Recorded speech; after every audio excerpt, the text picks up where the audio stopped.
Good morning. Good morning students. आपका जो भौतिक भूगोल है उसमें हम ज्वालामुखी की क्रियाएं, ज्वालामुखी किसे कहते हैं, ज्वालामुखी कहाँ कहाँ हैं, ज्वालामुखी के प्रकार, ज्वालामुखी से निर्मित स्थलाकृतियाँ, इससे संबंधित क्वेश्चन बनते हैं जो कि आपके पेपर में आते हैं। अब हम बताते हैं कि ज्वालामुखी जो हम सुनते हैं, ज्वालामुखी जो हम देखते हैं, ज्वालामुखी क्रियाएं जो होती है वो है पृथ्वी के भूपृष्ठ को हम जो देखते हैं, इसके ऊपर निकलने वाली स्थलाकृतियाँ, बनने वाली ज्वालामुखी से स्थलाकृतियाँ, उन स्थलाकृतियों का तो बाद की कारण जो हैं पृथ्वी के भूपटल के नीचे होने वाली आंतरिक गतिविधियाँ हैं जो कि पृथ्वी के भूपटल पर होने वाली क्रियाएं से ही विभिन्न प्रकार की गतिविधियां होती रहती है, जिससे कि जब पृथ्वी के जो क्रस्ट का अपरदित मलबा जब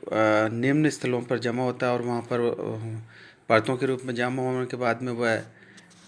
आंतरिक भाग में जो मैग्मा है उसका रूप लेता है, आंतरिक क्रियाओं की गतिविधियाँ शुरू होती है और उन क्रियाओं की वजह से जो आंतरिक मैग्मा है कोर में, पृथ्वी के कोर में आंतरिक मैग्मा है, उसको धीरे धीरे क्रिया प्रतिक्रियाएं चलने से वह कहीं ना कहीं जहाँ पृथ्वी का क्रस्ट जहाँ पतला होगा वहाँ से विस्फोट या मंद स्थल स्पीड पे वो आंतरिक गैसेस वगैरह जो होती है उनके प्रेशर के हिसाब से जहाँ क्रस्ट कमज़ोर होगा वहीं वह फूट कर निकलता है।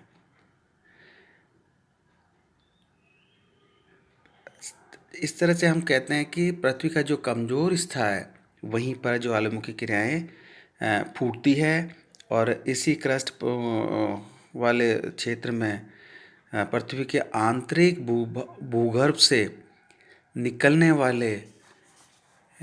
गैसीय पदार्थ और तरल पदार्थ, ठोस पदार्थ, इन सब के निकलने से, इनकी आंतरिक क्रियाएं होने से यह मैग्मा से विस्फोटक रूप लेकर तरल लावा और गैस और राख इनके साथ बाहर निकलता है और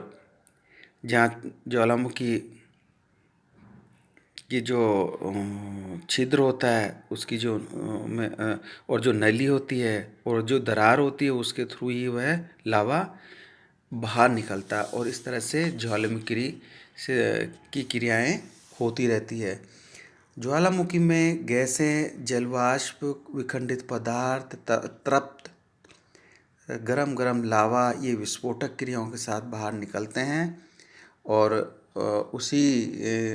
आंतरिक पृथ्वी की आंतरिक क्रियाओं के परिणाम स्वरूप ही यह ज्वालामुखी बाहर निकलते हैं। ज्वालामुखी से निकलने वाले जो पदार्थ हैं उनमें गैसें, तरल, जलवाष्प और जल और विखंडित पदार्थ, लावा, ये सारे ही भूपटल पर धरातल को तोड़कर प्रकट होते हैं। इनमें के अलावा carbon dioxide, nitrogen, sulphur dioxide, कई तरह की गैसें भी इसमें होती है। भाप का प्रतिशत तो 60 से 90% भाप ही भाप का होता है क्योंकि वो बहुत गर्म होता है, जो कि जिसमें बारीक धूल के कण और जिसमें बड़े बड़े टुकड़े और कई तरह के लिक्विड और सॉलिड, तो ये इस तरह का होते हैं। कई अम्लीय पदार्थ होते हैं जो कि 65% तक होते हैं। तो कहने का मतलब है पृथ्वी के जो इस तरह की क्रियाएं जो होती है उससे उसमें अम्लीय पदार्थ और पैटिक लावा, जो दो तरह के इस तरह के होते हैं। लावा तो 45 से 55% के बीच में होता है। ऐसे में हम देखते हैं कि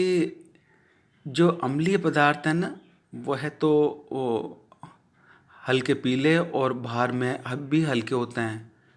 और ऊंचे ताप पर ही वो पिघलते हुए होते हैं। और जो पैठिक जो लावा टाइप होता है वो आ, गहरा मैपिक और काला होते हैं, जो कि भार भी अधिक होता है उनमें। इस तरह के पदार्थ से के माध्यम से ज्वालामुखी क्रियाएं होती है। अब विश्व में हम अगर ज्वालामुखी की का वितरण देखते हैं तो ज्वालामुखी का वितरण जितने भी महाद्वीप हैं उनके जो नवीन मोरदार पर्वत हैं, उन मोरदार पर्वतीय क्षेत्रों में जो महाद्वीपों के मध्य में पूर्व से पश्चिम की ओर फैले हुए हैं, या महाद्वीपों के पश्चिम तट पर उत्तर से दक्षिण की ओर फैले हुए हैं, इस मेखला में विश्व की ज्वालामुखी बहुत अधिक मात्रा में पाए जाते हैं। जैसे संयुक्त राज्य अमेरिका में लेसेल पिंग ज्वालामुखी,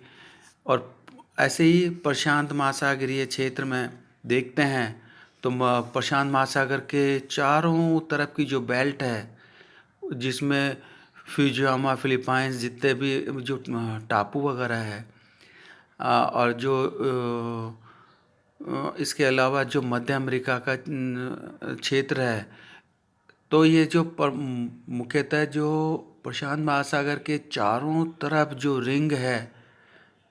महाद्वीपों के जो किनारे हैं और छोटे छोटे जो द्वीप, और वो जैसे जापान और ये जो भी हैं, इन सब में जापान और फिलीपाइंस और जितने भी टापू हैं उन सब में ही कामचटका, क्यूराइल द्वीप और सेल्बिस, न्यू गिनी, सोलोमन द्वीप, न्यू कैलेडोनिया, न्यूजीलैंड, और ये सारी मेखला जो चारों तरफ की है उसमें विश्व की ज्वालामुखी फैले हुए हैं। इसी तरह से प्रशांत महासागर में हवाई द्वीप, गालापागोस, फर्नाइट द्वीप, इनमें भी है। हिंद महासागर में दूसरा देखें हम तो हिंद महासागर में भी टेमोर, जावा, बाली, सुमात्रा, ये जो द्वीप है इनमें ज्वालामुखी विस्फोटक होते रहते हैं। अरब सागर और मेडागास्कर सागर और अफ्रीका का दरारी घाटी क्षेत्र, इसमें भी ज्वालामुखी बहुत मात्रा में होते हैं। जो भूमध्य सागरीय जो पेटी है मध्य में, उत्तरी मतलब आप यूरोप और अफ्रीका के बीच में, उसमें भी बहुत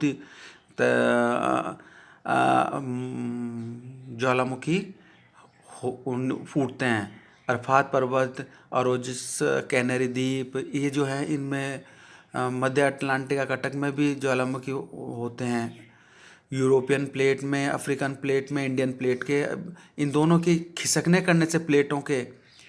तो जो कि विवर्तन प्लेट विवर्तन की उसमें थ्योरी में बताया था मैंने कि उसमें प्लेटों को खिसकने से पृथ्वी के भूगर्भ में आंतरिक क्रियाएं होती रहती है, जिसके थ्रू यह ज्वालामुखी कमज़ोर क्षेत्रों में फूटकर बाहर निकलते हैं। अन्य बिखरे हुए क्षेत्रों में आइसलैंड भी देख सकते हैं हम, मैक्सिको भी देख सकते हैं, एरिजोना भी देख सकते हैं, फ्रांस का क्षेत्र भी देख सकते हैं, और नेवादा, रूटा ये भी देख सकते हैं। तो ये सारी चीज़ें इन क्षेत्रों में 500 तरह के विश्व में ज्वालामुखी की जो क्षेत्र हैं उनमें ज्वालामुखी फूटते हैं। विश्व में 500 क्षेत्रों में ज्वालामुखी फूटते हैं। अब है ज्वालामुखी उद्गार जो होता है, ज्वालामुखियों का वर्गीकरण उसमें हम लेंगे, जो कि वर्गीकरण क्रियाशील ज्वालामुखी के उद्गार के अनुसार ज्वालामुखियों का वर्गीकरण। पहला तो क्रियाशील ज्वालामुखी, और उसके बाद में हम लेंगे दूसरा सुषुप्त ज्वालामुखी। जैसे कोई बच्चा होता है उस तरह से 3 तरह के ज्वालामुखी है ये। पहला तो एकदम ही जागृत रहता है, दूसरा सुषुप्त ज्वालामुखी जो कभी भी फूट सकता है, और तीसरा तरह का है शांत ज्वालामुखी, जो कि एक बार फूटने के बाद में उनकी संभावना कम होती है फूटने की, वो समाप्त से हो जाते हैं। कभी कभी सालों बाद में फिर कभी फूटते हैं। इस तरह से ये ज्वालामुखी है। अब ज्वालामुखियों के उद्गार के अनुसार भी जो ज्वालामुखी है उसमें केंद्रीय उद्गार वाले ज्वालामुखी मतलब एक छिद्र के सारे ही जो निकलते हैं, है ना, उसमें है हवाई प्रकार के ज्वालामुखी और स्ट्रोम्बोलियन प्रकार के ज्वालामुखी, वोल्केनियन प्रकार के ज्वालामुखी, पीलियन प्रकार के ज्वालामुखी और विसुवियस प्रकार के ज्वालामुखी। ये और है जो कि विश्व में विख्यात ज्वालामुखी क्षेत्र हैं। अच्छा, दूसरे हैं उद्गार वाले ज्वालामुखी। जो ये उद्गार वाले जो जिनमें लावा में गैसों की मात्रा अधिक नहीं होती है, लावा ही ज़्यादा तरल अवस्था में गर्म उसमें और होता है। जो लावा की परत अत्यधिक मोटी हो जाती है, उसके ठोस होने की वजह से लावा मैदान और लावा के पठार बन जाते हैं। इसी प्रकार से अगर विश्व में ज्वालामुखी के कारण, भाई किन कारणों से ज्वालामुखी आते हैं, तो वो भी है जानना जरूरी है। उसमें पहला कारण है, वो अगर विश्व के मानचित्र को उठाकर देखते हैं ना, तो ये मुख्यतः उन भागों में ज़्यादा आते हैं जो कि भूगर्भिक इतिहास में अस्थिर रहे हों, जो कि भूगर्भिक हलचलों से प्रभावित रहे हों। ऐसे क्षेत्रों में ज्वालामुखी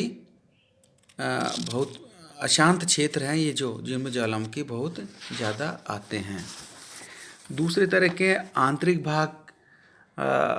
वाले जो हैं वो हैं जिसमें कि आंतरिक भाग में मैग्मा के विस्तार और मैग्मा की मोटाई को देखकर, जब भूगर्भ मैग्मा का विशाल भंडार जहाँ होता है, वहाँ उन क्षेत्रों में मैग्मा नीचे की मैग्मा भूपृष्ठ के नीचे ही हो, तो एक परत के रूप में होकर वो लिक्विड तो होता है बहुत, लेकिन वह तरल अवस्था में होता है और उन क्षेत्रों में वो विस्फोटक रूप में बाहर निकलता है। इसी तरह से ज्वालामुखी के साथ निकलने वाले बेसाल्ट की मात्रा अधिक होती है, जिस वजह से भी ज्वालामुखी उद्गार कई की बहुत गहराई सतह से भी होता है। ज्वालामुखी का जो